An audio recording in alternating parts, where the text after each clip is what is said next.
Hello everyone, welcome to this new video from MBShala. So guys, आप सभी लोग जानते हो जेबीएमएस का एमएससी फाइनेंस का फॉर्म आउट हो गया है। कुछ दिन पहले इसका फॉर्म आउट हुआ था 25 जून को। और इसका फॉर्म गाइज क्लोज जो हो रहा है, काफ़ी अभी टाइम अभी नज़दीक है, तो आप पहले पहले इसके फॉर्म के लिए अप्लाई कर दो। और इस वीडियो में मैं गाइज आप लोगों को क्लियर बताने वाला हूँ कि should you apply for not for this programme, क्योंकि जो लोग न्यू हो, जो भी लोग फाइनेंस बैकग्राउंड में जाना चाहते हो, तो इस प्रोग्राम के लिए आपको अप्लाई करना चाहिए फिर नहीं, क्योंकि बहुत लोगों को कन्फ्यूजन रहता है कि इसका एमएससी जो है वो एमबीए के इक्विवेलेंट होगा कि नहीं। मतलब इसमें प्लेसमेंट क्या है, एमएस जैसा प्लेसमेंट रहता है कि नहीं, तो ये सब सारा गाइज हम लोग क्लियर कट यहाँ पे बात करने वाले हैं। ठीक है। तो गाइज अगर आप लोग पहली बार चैनल पे हो, सब्सक्राइब जरूर से कर लेना। और गाइज हम लोग आप एमबीशाला कम्युनिटी पे ज्वाइन कर सकते हो, सभी के लिंक आपको डिस्क्रिप्शन बॉक्स में मिल जाएगी, टेलीग्राम पे, व्हाट्सएप पे। ओके, तो सबसे पहले बात करें इसका नोटिस का, तो 25 जून को इसका नोटिस आ गया था। ठीक है। आप लोग जेबीएमएस की वेबसाइट पे जाके देख सकते हो, और 8 July is the last date, मतलब काफी कम टाइम है, अराउंड अभी 5 डेज अभी बचा हुआ है। ठीक है। आपको यहाँ पे स्टेप भी बताया गया है कि कैसे आपको अप्लाई करना है यहाँ पे। ठीक है। और यहाँ पे क्यूआर कोड ये सब सारा कुछ मेंशन है। अगर आपको कुछ भी यहाँ पे डाउट आता है तो आप इस नंबर पे कॉल करके पूछ सकते हो। ठीक है। और ये सब सारे जो आपके ये सब जो भी इंपॉर्टेंट डॉक्यूमेंट्स है, वो भी यहाँ पे बताया गया है कि आपको क्या क्या यहाँ पे लगने वाला है for the Maharashtra candidate and out of Maharashtra candidate. और फीस की बात करें तो 2500 यहाँ पे रखा गया है। ठीक है। There is no any category fees, मतलब इस मतलब हर एक कैटेगरी का ऐसा कोई अलग अलग फीस नहीं है, सिंपल एक ही यहाँ पे फीस रखा गया है, 2500। ओके।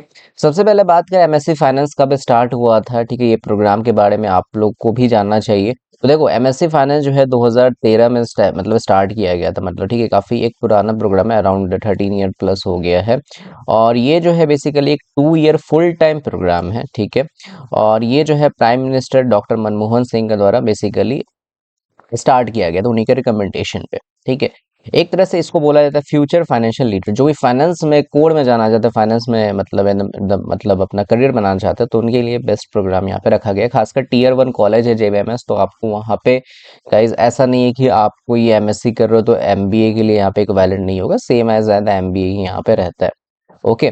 और एक चीज मैं बता देता हूँ, जो ये कोर्स है वो डिजाइन किया गया है यहाँ पे लंदन बिजनेस ऑफ इकोनॉमिक्स। ठीक है। उसी की तरह मतलब inclined towards through the London school of economics के लिए यहाँ पे इसी के तरह यहाँ पे डिजाइन किया गया है इस कोर्स को।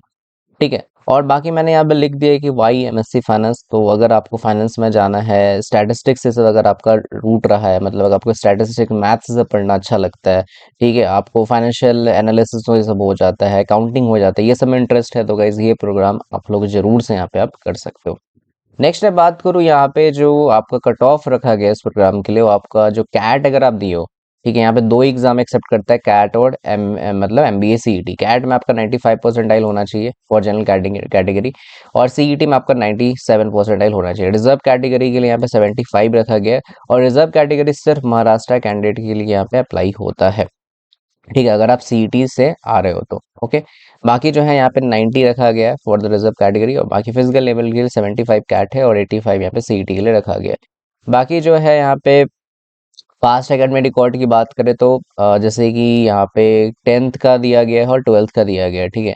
तो 10th में जनरल कैटेगरी के लिए 60 एबव होना चाहिए, 12th में भी वही होना चाहिए। बाकी रिजर्व के लिए 55 यहाँ पे दोनों में रखा गया है। ठीक है। बाकी एक चीज और यहाँ पे समझ लो, अगर आपने यूपीएससी एग्जाम दिया हुआ है, ठीक है, यूपीएससी अगर आपने यहाँ पे 2024, ठीक है, 2024 का दिया है या फिर 2025 दिया हुआ है, ठीक है, अगर आपने इंटरव्यू के लिए यहाँ पे दिया हुआ है, या फिर आपने क्लियरिंग प्रीलिम्स का किया है क्लियर, या फिर आप मेंस एग्जाम दिए हो and due for the interview, मतलब आपने दोनों एग्जाम क्लियर कर लिया है या फिर आपका इंटरव्यू भी बचा हुआ है, तो भी आप डायरेक्टली यहाँ पे अप्लाई कर सकते हो। तो वहां पे आपको कैट और सीईटी देने की जरूरत नहीं है।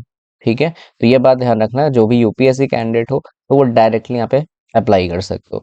बाकी जो यहाँ पे रिटन टेस्ट जो होगा, ठीक है, जो आपका यूपीएससी के कंसिडर किया जाएगा, उसी के अकॉर्डिंग यहाँ पे आपका कंपोजिट स्कोर बनेगा, जो भी यूपीएससी में आपका स्कोर आया होगा। ओके। और वहां पे आपको जैसे मैंने बताया कैट और सीईटी देने की जरूरत नहीं है। ओके। नेक्स्ट मैं बात करूं, ये सब सारा जो है आपको बताया गया कि यहाँ पे कि कैंडिडेट का जो है शुड ऑप्टेड मैथ्स। ठीक है। आपका 12th में होना चाहिए। ठीक है। मैथ्स अगर आपका मतलब नहीं है तो यहाँ पे अप्लाई आप नहीं कर सकते मैथ्स, या फिर आपका यूजी में आपका एक होना चाहिए। ठीक है।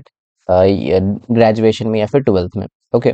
बाकी जो है यहाँ पे 400 कैंडिडेट्स को अप्रोक्सीमेटली यहाँ पे कॉल करते हैं फॉर पर्सनल इंटरव्यू, जो भी यहाँ पे ग्रुप एक्टिविटी, पर्सनल इंटरव्यू या फिर वैट, ही सब के लिए। ओके।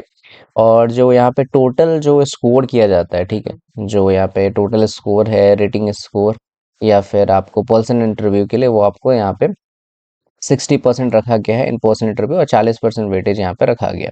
ठीक है। तो ये बात यहाँ पे ध्यान ध्यान रखना कि यहाँ पे 60% और 40% यहाँ पे वेटेज यहाँ पे रखा है, मतलब 60 आपका बेसिकली आपका एग्जाम का है और 40% आपका वेटेज यहाँ पे इन पर्सनल असेसमेंट का है। ओके। देन अगर मैं बात करूँ यहाँ पे, ये से सारा जो है लिखा गया है कि कितने कितने बैच साइज काफ़ी कम रहता है यहाँ पे, 30 का ही बैच साइज रहता है। Last year I think around, मैंने देखा था प्लेसमेंट रिपोर्ट में, अराउंड 43 के समथिंग यहाँ पे टोटल बैच था, मतलब 6-7 यहाँ पे अप्रोक्स आप आगे पीछे कर सकते हो। ठीक है। नेक्स्ट बात करूँ यहाँ पे इंटेक, जैसे यहाँ पे है 40 के आसपास रहता है। ठीक है, थोड़ा बहुत हो सकता है कम ज़्यादा।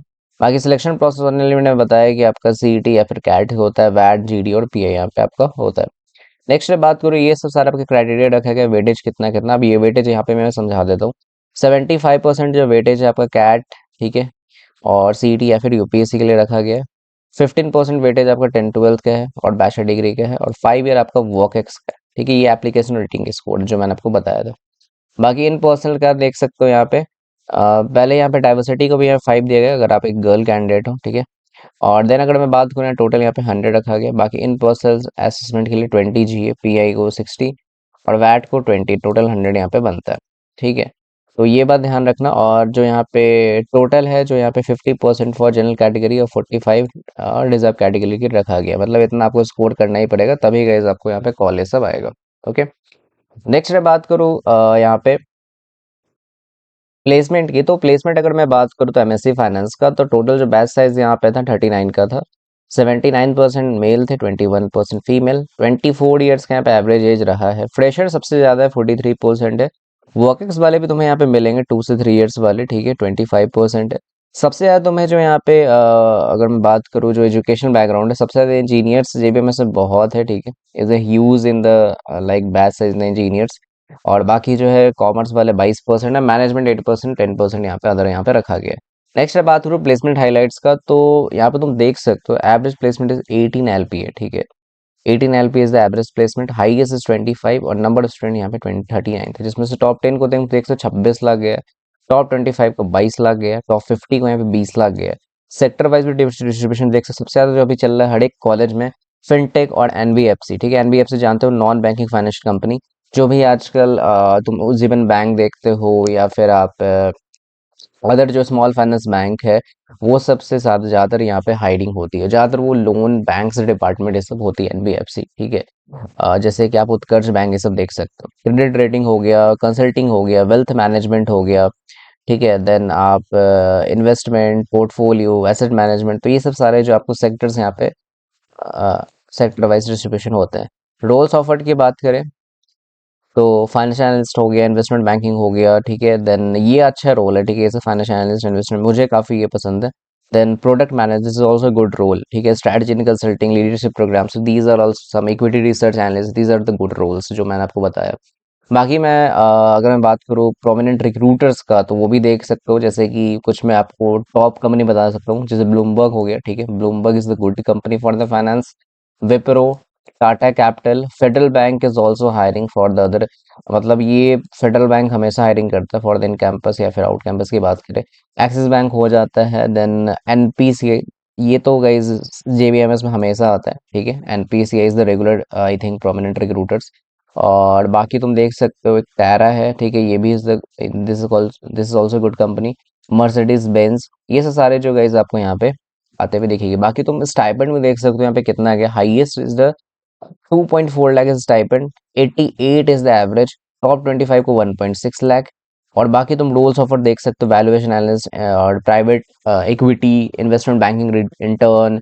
ठीक है, तो आप यहाँ से भी आप मतलब उठा सकते हो पीपीओ सब, अगर आपको जाना है इसमें इन्वेस्टमेंट बैंकिंग में या फिर ट्रेजरी में जाना है, रिसर्च एनालिस्ट में जाना है, प्रोडमैन में जाना है। ठीक है। तो ये सब से यहाँ से भी गाइज आप यहाँ पे डेफिनेटली आप पीपीओ उठा सकते हो, बट पीपीओ के यहाँ पे डिटेल नहीं दिया है कितने लोगों को यहाँ पे पीपीओ गया है, कितना परसेंट रहा है, तो ये सब सारा कुछ यहाँ पे मेंशन नहीं है। और यहाँ पे ये भी मेंशन है कि गाइज आपको जो खासकर इंटर्नशिप के लिए कौन कौन सी यहाँ पे कंपनी आई है, तो तुम देख सकते हो IDBI, Razorpay is also a good company. ठीक है। एच डी एफ सी एग्रो ये सब हो जाता है। ठीक है। वेल्स फार्गो ये सब का मैंने नाम नहीं देखा है यहाँ पे। स्टारबक्स हो गया। ठीक है। आरबीआई आता है इंटर्नशिप के लिए, बहुत सारे कॉलेज मैंने देखा है RBI is the basically hiring in the summer placement. ठीक है। बाकी टाटा मोटर्स हो जाता है। तो इससे सारे जो कंपनीज आपको यहाँ पे आते हुए दिखेगी। बाकी फीस की बात करें तो एमएससी फाइनेंस का आपको 6.8 लाख यहाँ पे फीस रखा गया है। तो फीस के अकॉर्डिंग अगर तुम एवरेज बात करें तो 18 एलपी तुम्हें मिल रहा है। ठीक है। This is a good I think course है बट ठीक है। तो तुम अगर देखोगे ना, जो भी कम फीस वाले कॉलेज है, खासकर जेबीएमएस हो जाता है, एफएमएस हो गया। ठीक है। एक डीएफएस फाइनेंस के लिए काफी अच्छा होता है। ठीक है। जो डीयू में यहाँ पे लोकेटेड है। ठीक है। बाकी सारे जो भी फाइनेंस है कॉलेज है, ज्यादातर आपको पीजीडीएम के लिए हो जाता है। ठीक है। आईएमआई हो जाता है, या फिर आईएम्स की बात करूँ तो वो सबकी फीस काफी हाई है।